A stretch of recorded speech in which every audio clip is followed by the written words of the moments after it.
आज 25 जून है और आज से ठीक 50 साल पहले देश में 21 महीने के लिए आपातकाल की घोषणा हुई थी। तब पूर्व प्रधानमंत्री इंदिरा गांधी का दौर था और उन्हीं की सिफारिश पर उस वक्त के राष्ट्रपति कमरुद्दीन अली अहमद ने आपातकाल की घोषणा की थी। और इसी आपातकाल को लेकर बीजेपी आज पूरे देश में कांग्रेस के खिलाफ प्रदर्शन करेगी। कल यह विषय प्रधानमंत्री ने भी उठाया था। उन्होंने इमरजेंसी को लोकतंत्र को कुचलने वाला करार दिया था।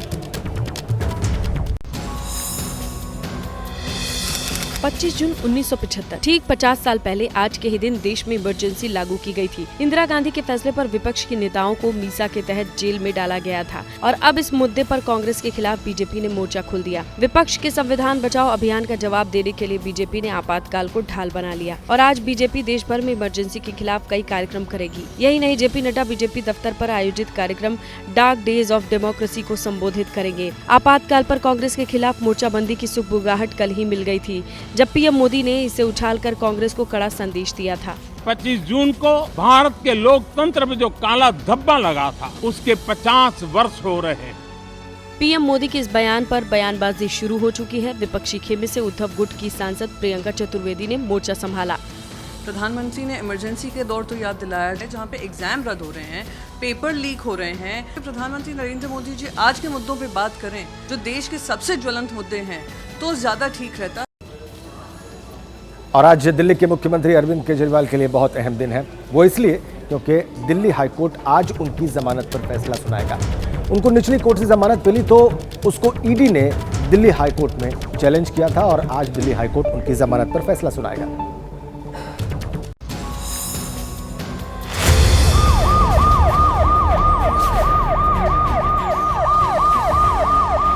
दिल्ली के सीएम अरविंद केजरीवाल कथित शराब घोटाले से जुड़े मामले में अभी जेल में रहेंगे या फिर जमानत पर बाहर आ जाएंगे, आज इस पर फैसला हो जाएगा। दरअसल 20 जून को निचली अदालत ने जमानत दे दी थी, लेकिन ईडी की याचिका पर सुनवाई के बाद दिल्ली हाईकोर्ट ने रोक लगा दी। इस वजह से केजरीवाल जेल से निकलते निकलते रह गए। इसी मामले में आज दोपहर 2:30 बजे दिल्ली हाईकोर्ट में फैसला आएगा। 21 जून को अदालत ने ईडी की याचिका पर सुनवाई के बाद ये फैसला सुरक्षित रखा था। 20 जून को निचली अदालत ने 1 लाख के मुचलके पर रिहा करने का फैसला सुनाया, जिसके बाद ईडी ने हाई कोर्ट का रुख कर लिया था। वहीं जब हाई कोर्ट ने जमानत पर रोक लगा दी तो केजरीवाल सुप्रीम कोर्ट की तरफ भागे। अरविंद केजरीवाल को सुप्रीम कोर्ट से भी राहत नहीं मिली। सुप्रीम कोर्ट ने कहा कि पहले हाई कोर्ट का फैसला आने दे। अब 26 जून यानी कल इस मामले को सुप्रीम कोर्ट सुनेगा। ईडी ने दिल्ली के सीएम अरविंद केजरीवाल को कथित शराब घोटाले मामले में 21 मार्च को गिरफ्तार किया था। कथावाचक प्रदीप मिश्रा के बयान से भड़के हुए हैं संत, ब्रज के संत, और उन्होंने एक फरमान जारी किया है, महापंचायत की है, और उसमें कहा है कि वो अपने बयान पर माफी मांगे, नहीं तो फिर उनको राधा रानी मंदिर में प्रवेश नहीं करने दिया जाएगा और ब्रज के जो 84 क्षेत्र के मंदिर हैं, 84 कोसी क्षेत्र के, उसके किसी भी मंदिर में उनको प्रवेश नहीं होने दिया जाएगा। राधा जी के पति का नाम क्या है? क्या नाम है राधा जी के पति का? अनय घोष। कथावाचक पंडित प्रदीप मिश्रा का यही बयान, जिस पर ब्रज के संतों का गुस्सा अब 7वें आसमान पर है। जब मामले ने तूल पकड़ा तो बरसाना में महापंचायत बुलाई गई, जिसमें पास के संतों के साथ पंडित प्रदीप मिश्रा को भी न्योता भेजा गया, लेकिन वो नहीं पहुंच सके। साथ ही उन्होंने राधा रानी के बाद रामचरितमानस के रचयिता गोस्वामी तुलसीदास को गंवार बताकर एक बार फिर विवादों को हवा दे दी, जिस पर संत समाज भड़का हुआ है। श्री जी के विषय में बोलने के लिए बहुत होश से बोलना। अभी जाना कहाँ राधा को जान जाएगा तो आंसुओं से वार्ता होती है। जो प्रकट हुई वो सदा प्रकट है। इतना ही नहीं, ब्रज महापंचायत से ये भी फरमान जारी हुआ, अगर वो माफी नहीं मांगते हैं तो उनका पूरी तरीके से बहिष्कार किया जाएगा। प्रदीप मिश्रा को ये चेतावनी दी गई है कि वो 3 दिन के अंदर अपने किसी भी मीडिया माध्यम से माफी मांगे और उसमें ये कहें कि मेरी बुद्धि खराब हो गई थी जो मैंने राधा रानी के खिलाफ ऐसी बात कही। ये मेरा कथन सत्य से सर्वथा परे है। अयोध्या में जो भव्य राम मंदिर बना है, पहली बारिश में ही उसकी छत से पानी टपकने लगा है और इस बात को लेकर जो मुख्य पुजारी है वहां के आचार्य सत्येंद्र दास, उन्होंने सख्त नाराजगी जाहिर की है। और इसके बाद मंदिर निर्माण समिति के अध्यक्ष नृपेंद्र मिश्रा ने कहा है, आश्वस्त किया है कि जब शिखर का काम पूरा हो जाएगा तो ये पानी टपकना बंद हो जाएगा।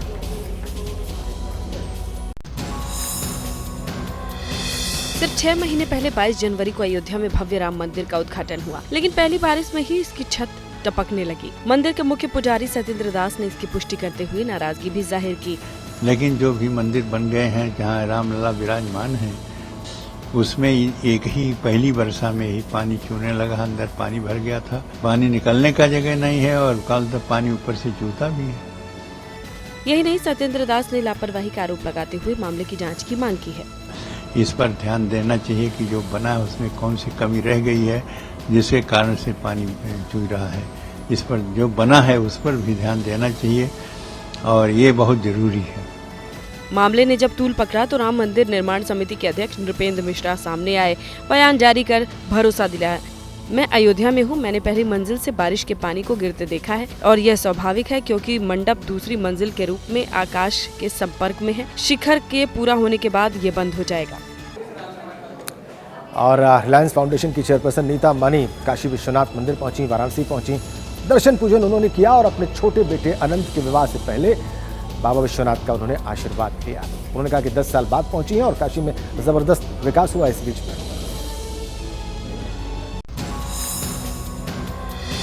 अपने छोटे बेटे अनंत की शादी से पहले अचानक सोमवार को नीता अंबानी वाराणसी पहुंची। यहाँ उन्होंने सबसे पहले काशी विश्वनाथ के दर्शन किए। नीता अंबानी ने अपनी बेटी की शादी का निमंत्रण काशी विश्वनाथ को दिया। मैंने मेरे बच्चे अनंत और राधिका का निमंत्रण पत्र लेकर आई हूँ बाबा के चरणों में अर्पित करने के लिए। बहुत खुशी का समय भी है। इसके बाद नीता अंबानी दशाश्वमेध घाट पहुंची, गंगा आरती में हिस्सा लिया। इस दौरान नीता अंबानी भक्ति में लीन नजर आई। ये कॉरिडोर जो काशी विश्वनाथ कॉरिडोर है और नमो घाट है और जो सोलर एनर्जी है यहाँ और स्वच्छता, ये सब देखकर बहुत खुशी हो रही है। दर्शन पूजन के बाद नीता अंबानी ने वाराणसी की चाट और गोलगप्पे के स्वाद भी चखे। इससे पहले नीता अंबानी 10 साल पहले काशी पहुंची थी और तब अपने बेटे की शादी से ठीक पहले काशी विश्वनाथ का आशीर्वाद लिया है। आपको बता दें 12 जुलाई को अनंत अंबानी और राधिका मर्चेंट की शादी होने वाली है। 18वीं लोकसभा के पहले सत्र का आज दूसरा दिन है और आज भी कल ही की तरह जो नवनिर्वाचित सांसद हैं वो शपथ लेंगे। कल 266 सांसदों ने शपथ ली थी और ये प्रक्रिया आज भी जारी रहेगी, लेकिन आज का दिन कई मामलों में खास है। आज दोपहर 12 बजे से पहले स्पीकर पद के लिए नामांकन किया जा सकेगा और आज ही लोकसभा को नेता प्रतिपक्ष भी मिल सकता है। तो सवाल यह है कि लोकसभा का स्पीकर कौन होगा और लोकसभा में नेता प्रतिपक्ष कौन होगा।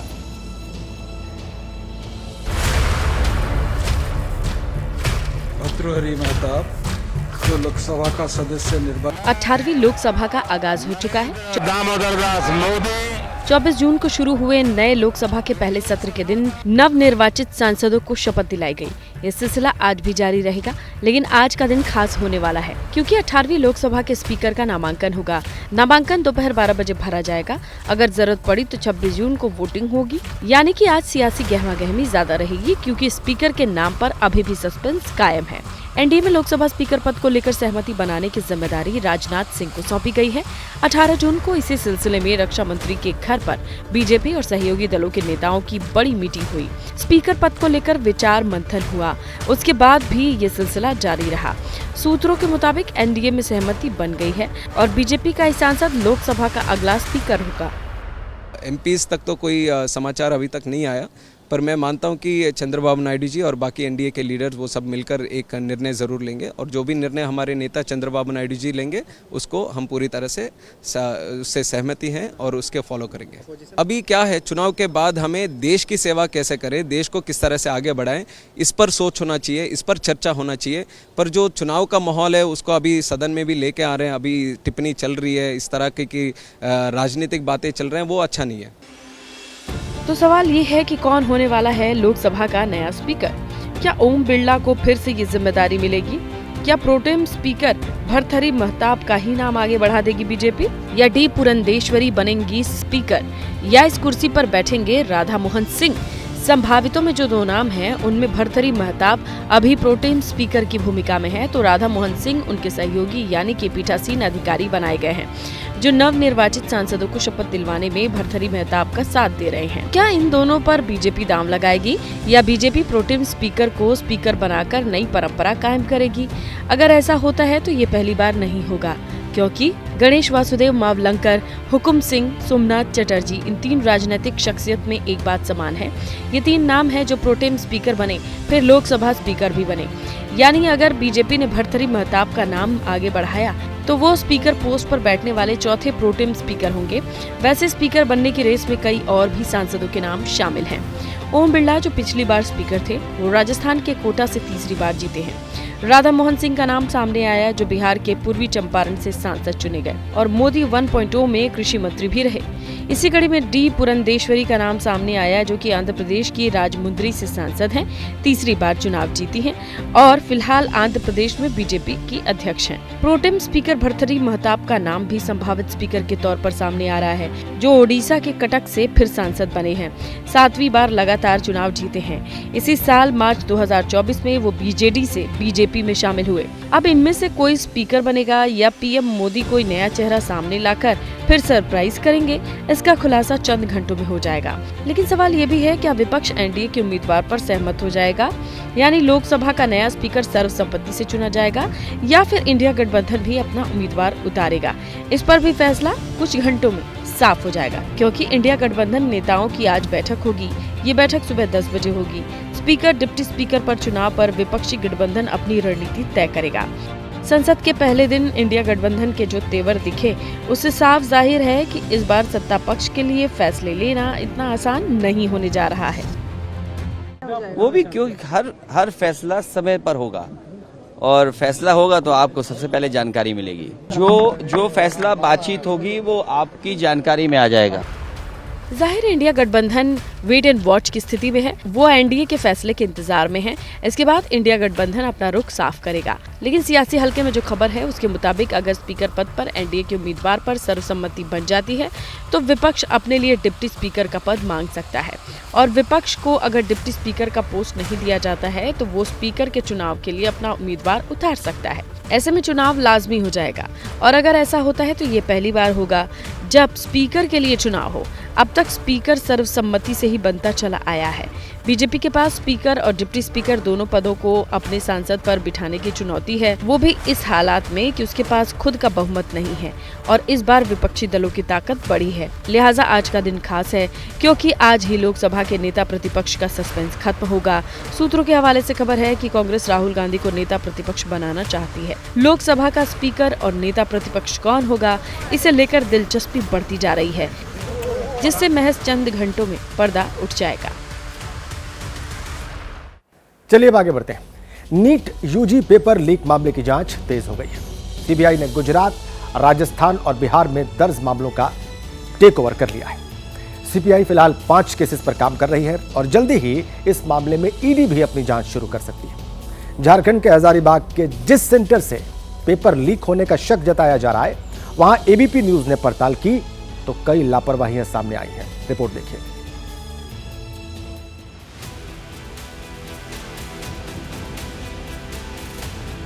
देश की सबसे बड़ी जांच एजेंसी सीबीआई ने नीट यूजी पेपर लीक मामले की जांच शुरू कर दी है। जांच का दायरा भी बढ़ा दिया है। गुजरात, राजस्थान, बिहार में दर्ज कुल 5 केस का टेक ओवर कर लिया गया है। सभी केस फाइल को सीबीआई ने राज्य पुलिस से अपने कब्जे में ले लिया, जांच शुरू कर दी। इन 5 केस में सबसे अहम बिहार में पेपर लीक का कॉन्स्पिरेसी मॉड्यूल केस, गोधरा और राजस्थान के जो केस हैं वो कैंडिडेट की जगह किसी और के एग्जाम दिलवाने या चीटिंग कराने के मामले हैं। सभी केसेस की जांच अब सीबीआई करेगी। सीबीआई सूत्रों के मुताबिक सीबीआई ने अपनी जांच को 4 हिस्से में बांटा है। पहला हिस्सा है क्वेश्चन पेपर सेट करने की जिम्मेदारी किसकी थी। सीबीआई को प्रश्न पत्र छापने के पूरे प्रोसीजर की भी जांच करनी है। सीबीआई इसकी भी जांच करेगी कि प्रश्न पत्र देश भर में अलग अलग राज्यों में कैसे भेजे गए, एग्जाम सेंटर्स तक नीट के क्वेश्चन पेपर कैसे पहुंचाए गए। इन एंगल पर जांच करने से सीबीआई के रडार पर और कौन कौन है ये भी देख लीजिए। जिन्होंने नीट का प्रश्न पत्र सेट किया, जिनके पास क्वेश्चन पेपर छपवाने और छापने का जिम्मा था, जिनके पास देश भर में प्रश्न पत्र भेजने की जिम्मेदारी थी, परीक्षा से पहले प्रश्न पत्र की सुरक्षा जिनके हाथों में थी। सीबीआई के साथ ईडी भी पेपर लीक धांधली की जांच में जल्द ही शामिल हो गई। सूत्रों की माने ईडी अब पेपर लीक मामले में एक्टिव मोड में है। पुराने मामले में गिरफ्तारियां की जा रही हैं, नेटवर्क और मनी लॉन्ड्रिंग की कड़ियां खंगाली जा रही हैं। ईडी जल्द ही नीट यूजी एग्जाम मामले में जांच में ECIR मतलब FIR दर्ज कर सकती है। पेपर लीक का महाराष्ट्र कनेक्शन सामने आने के बाद जांच एजेंसीज फुल एक्शन में है। महाराष्ट्र के लातूर में नीट यूजी पेपर लीक मामले में महाराष्ट्र एटीएस ने 2 आरोपियों को गिरफ्तार किया है। इनमें से एक संजय जाधव को आज कोर्ट में रिमांड के लिए पेश किया जाएगा, जबकि इस मामले में गिरफ्तार जिला परिषद स्कूल के प्रिंसिपल जलील पठान को 2 जुलाई तक पुलिस हिरासत में भेज दिया गया है, जबकि 2 आरोपी दिल्ली के ही गंगाधर और महाराष्ट्र के माशराजी कोन गलबार फरार हैं। संजय जाधव ने पुलिस पूछताछ में कबूल किया कि पैसों के बदले वो नीट यूजी परीक्षा पास कराने की गारंटी लेता था। पैसा दिल्ली में बैठे गंगाधर को बेचता था। महाराष्ट्र एटीएस की पूछताछ में खुलासा हुआ, लातूर और दिल्ली में सक्रिय ये रैकेट 1 जनवरी 2023 से 22 जून 2024 तक काम करता रहा। पुलिस को शक पहले भी परीक्षा धांधली में हुई। इस मामले में 2 अन्य आरोपी फरार हैं। इनमें एक का नाम गंगाधर, जो दिल्ली का रहने वाला है। उससे एबीपी न्यूज की संवाददाता अजादिका ने बात करने की कोशिश की तो उसने एबीपी न्यूज को ही धमकी दी। गंगाधर ने क्या कहा, आपको सुनवाते हैं।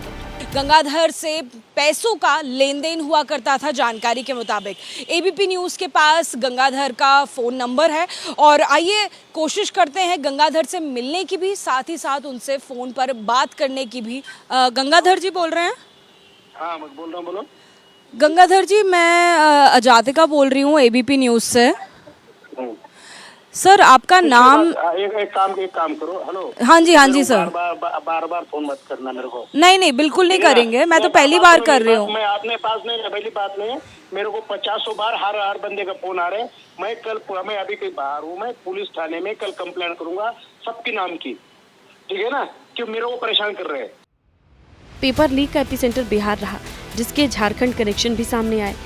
पटना के प्ले एंड लर्न स्कूल से मिले जले हुए टुकड़ों की ओरिजिनल पेपर से मिलान किया गया तो बड़ा खुलासा हुआ। जले हुए क्वेश्चन पेपर का सीरियल कोड हजारीबाग के ओएसिस स्कूल में दिए गए थे। क्वेश्चन पेपर से मैच हुआ है। पटना पेपर लीक की जांच कराने वाली ईओयू की टीम ने ओएसिस स्कूल के कर्मचारी से पूछताछ की, बयान रिकॉर्ड किए गए। एबीपी न्यूज की टीम भी ओएसिस स्कूल पहुंची। वहां के प्रिंसिपल ने क्या कहा, सुनिए जरा। एनटीए का परीक्षा केंद्र था, ये 100% सच है। और मैं एनटीए में सिटी कोऑर्डिनेटर भी था। मैं सिटी कोऑर्डिनेटर हूँ। मेरे अंडर में 5 सेंटर्स में एग्जामिनेशन हुआ, ये सत्य है।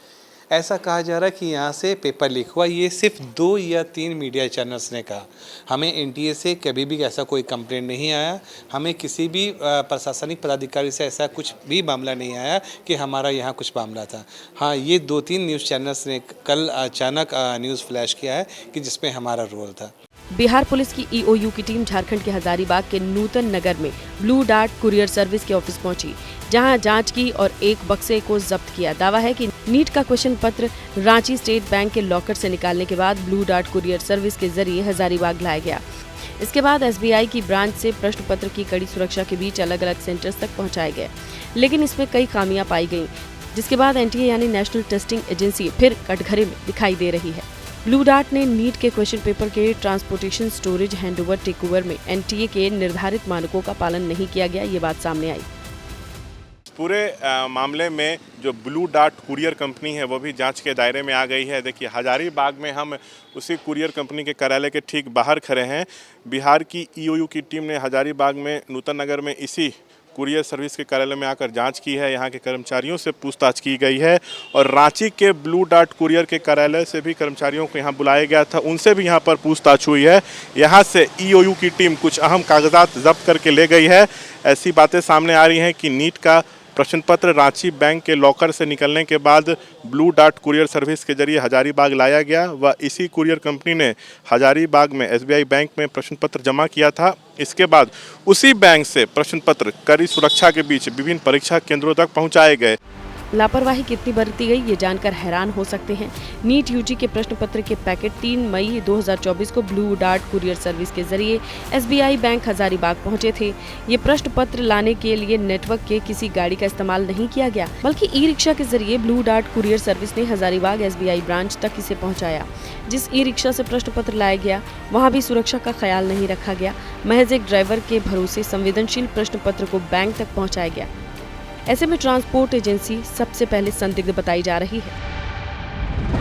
और आइए अब आगे बढ़ते हैं। आपको बड़ी खबर दे, दिल्ली में जल संकट से जुड़ी, जिसको लेकर मंत्री आतिशी अनशन पर हैं। लेकिन इस बीच अपडेट ये मिल रहा है कि अनशन के बीच मंत्री आतिशी की तबीयत अचानक से बिगड़ गई। उन्हें एलएनजेपी अस्पताल में भर्ती कराया गया। आम आदमी पार्टी का कहना है कि आतिशी का शुगर लेवल ड्रॉप हुआ है। रात से ही शुगर लेवल गिर रहा था और उन्हें एलएनजेपी अस्पताल में भर्ती कराना पड़ा। तो मंत्री आतिशी जो कि अनशन पर हैं और वो कह रही हैं कि तब तक वो अन्न ग्रहण नहीं करेंगी जब तक दिल्ली को उसके हक का पानी नहीं मिल जाता। अब ऐसे में अनशन के बीच ये बड़ा अपडेट ये है कि मंत्री आतिशी की तबीयत अचानक से खराब हो गई। देखिए, उनका स्वास्थ्य लगातार बिगड़ रहा था और अभी जो रात को इनका शुगर लेवल चेक किया गया, ब्लड शुगर की जो रिपोर्ट आई है वो 43। तो सारे डॉक्टरों की ये सलाह है कि स्थिति इनकी बिगड़ी हुई है और इनको हॉस्पिटल में एडमिट करना बहुत ज़रूरी है, वरना बहुत गंभीर स्थिति हो सकती है, बहुत बुरी हालत हो सकती है। इसलिए और पिछले 4 दिनों से लगातार, आज 5वां दिन हो गया, अनशन पे हैं।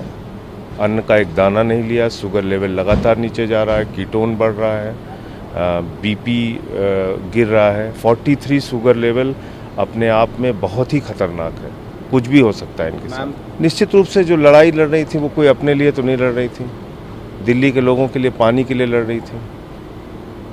तो इसलिए इनकी अपनी लड़ाई नहीं थी, पानी के लिए लड़ रही है। और आज पानी मिलना तो दूर, जो हालत हो गई आप देख ही रहे हैं। देखिए, उनकी रात से ब्लड शुगर लेवल गिर रही थी, तो हमने सैंपल उनका दिया था तो 46 उनकी शुगर लेवल आई थी और उसके बाद उनकी पोर्टेबल मशीन से ली तो उनकी 36 तक शुगर लेवल आई, जो कि अच्छी नहीं है, सीरियस रहती है। इसलिए उनको हमने जो है अभी एलएनजेपी हॉस्पिटल में एडमिट कराया है। तो एक तरफ तो दिल्ली के लोग हैं जो कि जल संकट से परेशान हैं, तो दूसरी तरफ जल संकट को लेकर दिल्ली से हरियाणा तक सियासत तेज है। आतिशी भले ही अस्पताल में भर्ती हैं, लेकिन हरियाणा को लेकर दिए गए उनके बयान पर संग्राम थमने का नाम नहीं ले रहा। तो वहीं सोमवार को आतिशी के साथ टीएमसी सांसदों ने भी मंच साझा किया। टीएमसी सांसदों ने कहा कि प्यासी दिल्ली की आवाज को संसद में बुलंद किया जाएगा।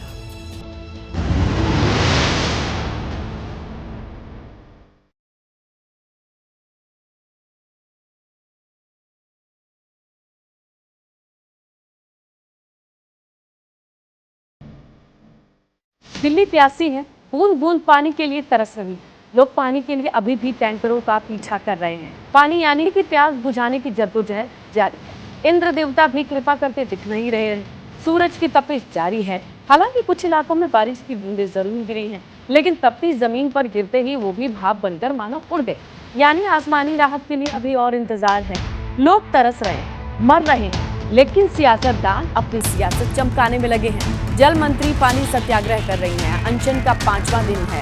हरियाणा और हिमाचल जाकर मंत्रियों और अधिकारियों से मिलकर मामले का हल निकालने की जगह अनशन कर रही हैं। तबीयत बिगड़ती जा रही है, लेकिन वो अपनी जिद पर अड़ी है। जब तक हरियाणा पानी नहीं देता वो अनशन खत्म नहीं करेंगे। डॉक्टर आए थे, जांच कर गए।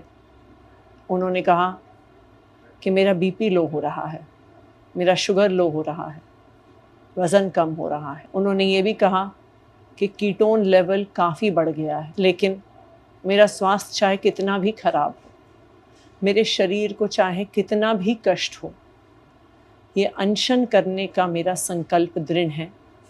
और जब तक 28 लाख दिल्ली वालों को पानी नहीं मिलता है, मेरा ये अनिश्चितकालीन अनशन जारी रहेगा। दिल्ली के सीएम जेल में है। संसद का सत्र शुरू हुआ है। सभी सांसद दिल्ली पहुंचे हैं, लिहाजा दोस्ती दिखाने का जरिया भी अनशन बन गया है। दिल्ली के भूगल पर पानी सत्याग्रह चल रहा है। जहां अभी तक आम आदमी पार्टी के नेताओं का जवाबला था, अब इंडिया गठबंधन के नेता भी पहुंचने लगे। आतिशी से टीएमसी की महिला सांसद दिल्ली पहुंची। आतिशी का हाल चाल जाना और परसी बीजेपी पर। बीजेपी का जो रिवेंज पॉलिटिक्स रहता है, ये बंगाल के साथ भी इन्होंने किया था कि हमारे मनरेगा का पैसा बंद कर दिया, हमारे आवास योजना का पैसा बंद कर दिया, और अब जो है दिल्ली के पब्लिक के साथ, जनता के साथ जो कर रहा है BJP, this is inhuman to the greatest extent. क्योंकि air and water are the two things. अगर आदमी या औरत 2 दिन खाना भी नहीं खाए तो वो बच जाएगा, पर अगर पानी नहीं मिला आदमी को तो जनता को इस गर्मी में जब 44 से 50 डिग्री गर्मी में लोग ऐसा भुगत रहे हैं, वहाँ पे पानी बंद कर दिया। मोदी सरकार, ये क्या है मोदी जी, इतनी नफरत क्यों, जनता से इतना नफरत क्यों करते हैं मोदी जी। हम ये कहना चाहते हैं कि हम जो 3 सांसद के दल ऑल इंडिया तृणमूल कांग्रेस से आए हैं यहाँ, हम इसलिए आए हैं क्योंकि हम पूरी तरह से आम आदमी पार्टी के साथ, दिल्ली सरकार के साथ, आतिशी के साथ, संजय जी के साथ, अरविंद केजरीवाल जी के साथ खड़े हैं, खड़े थे, खड़े रहेंगे। आम आदमी पार्टी जल संकट के लिए बीजेपी और केंद्र सरकार को ही कसूरवार ठहरा रही है। हम लोग एलजी महोदय से मिले थे और उन्होंने कहा था कि वो हरियाणा के मुख्यमंत्री से बातचीत करेंगे। कल उनकी बात भी हुई है। समाधान तो तब निकलेगा जब दिल्ली के लोगों को पानी मिलेगा। आतिशी जी पिछले 4 दिनों से अनशन पे हैं और अपनी कोई उनकी डिमांड नहीं है, उनकी डिमांड दिल्ली के लोगों के लिए है। मैं बहुत विनम्रतापूर्वक बीजेपी के लोगों से पूछना चाहता हूं, आप बहुत आलोचना करते हैं, निंदा करते हैं, अनशन का मजाक भी उड़ा रहे हैं, लेकिन मुझे ज़रा बताइए कि 1994 में हमारा जो दिल्ली का पानी का कोटा था वो 1005 MGD था। 30 साल के बाद दिल्ली की जनसंख्या 3 गुना हो गई। आज भी हमारे पानी का कोटा 1005 MGD है, जिसमें से 613 MGD हरियाणा से आता है। और जिस दिन से बीजेपी यहाँ पे जीती है, जिस दिन से उनके 7 सांसद आए हैं, उसके बाद पहला काम मोदी जी ने किया, बीजेपी ने किया कि दिल्ली के लोगों का पानी आपने कम कर दिया। आतिशी अनशन पर हैं, पार्टी कार्यकर्ता भी उनका जोश बढ़ा रहे हैं। आतिशी के समर्थन में कैंडल मार्च निकाल उत्साह भर रहे हैं, लेकिन दिल्ली में पानी के बर्तन नहीं भर रहे। कैंडल जलाकर उत्साह भरना भी जरूरी है, लेकिन पानी सबको मिले इसके लिए दिल्ली सरकार को ही अलग जगाने की जरूरत है, ताकि दिल्ली में कोई प्यासा न रह सके।